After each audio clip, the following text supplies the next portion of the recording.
Hey, I'm back. So I went to my mom and then went back to the forest, and the tractor is gone. So maybe I can now finish my story for part two. And I started off with saying that I had some detox symptoms. And the symptoms that I had also had last fast, that is the white thrush on my tongue. So I scrape my tongue and I brush it and try to keep it clean. And I do also some oil pulling with coconut oil. And I squish that in my mouth for about a minute. And that's how I try to keep that mouth clean. Actually, white tongue is a symptom of fungal disease in your body. So, yeah, that's something you should not ignore either. So keep your mouth clean. It's very important. Um, so it's not only the thrush that I had; it's also my sinuses, I guess. First, in its first part in my fast, I I felt pain behind my eyes, and now it is more the sinuses, like here next to my nose is where I got some pressure, like somebody is pushing on it constantly.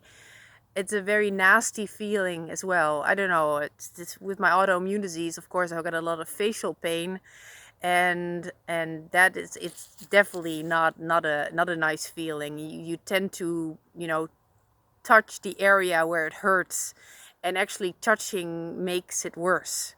So that's another detox symptom that I had, and it comes and goes. Last fast, I had a lot of neck pain, and I do still sometimes, where I really have to crack my neck and really stretch and make sure that the area is nice and loose.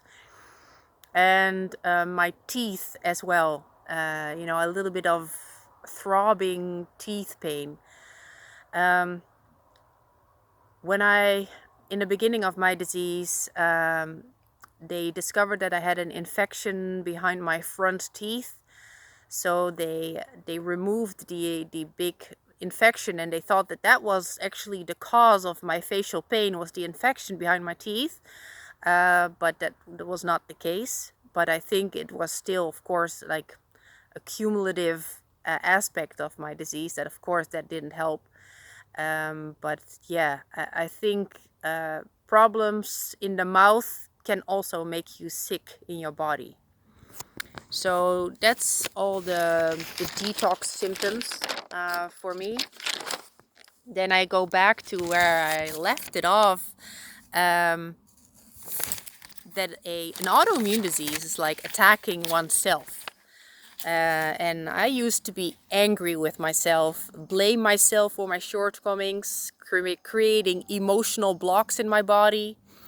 And emotions create feelings, feelings create frequencies, and frequencies can trigger health or disease. So the lower the vibration, the sicker you will get. And yes, being in nature will higher your vibration, and you can see it, but there are really nice birds here. Actually, it's getting colder at the end of the day here. The days get shorter and it gets really cold in the evening, and when you're fasting, you feel a lot colder. So I actually sleep with a hot water bottle in bed. Can you imagine? Just to keep me warm.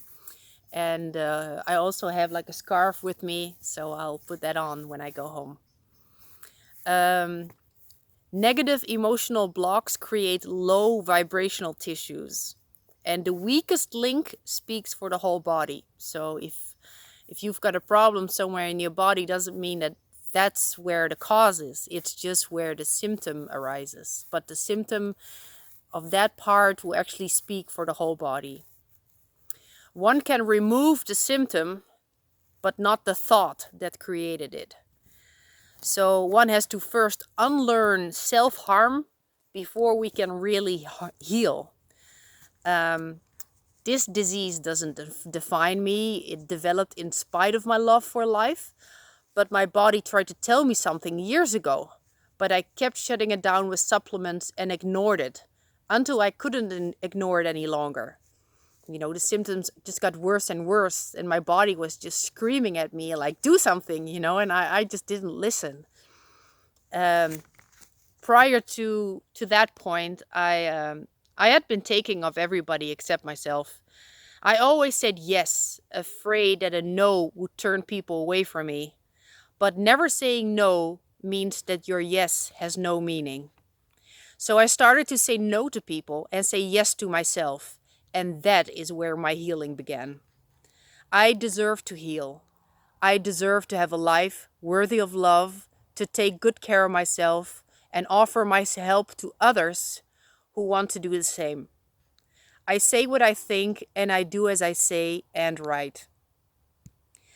And that's also the thing is telling about my story, about how I got sick and how I'm healing myself right now. It is important to remind myself sometimes that how bad it was in the beginning to see how much I improved today. It is not that I go back to the point where I was diseased, that it is to make me sad or hurt or guilty. It is just to remind myself this is what can happen if you don't take care of yourself. Actually, when I just went to my mom and we just talked, and then this song came on the radio, and it was "Give a Little Bit" from Supertramp.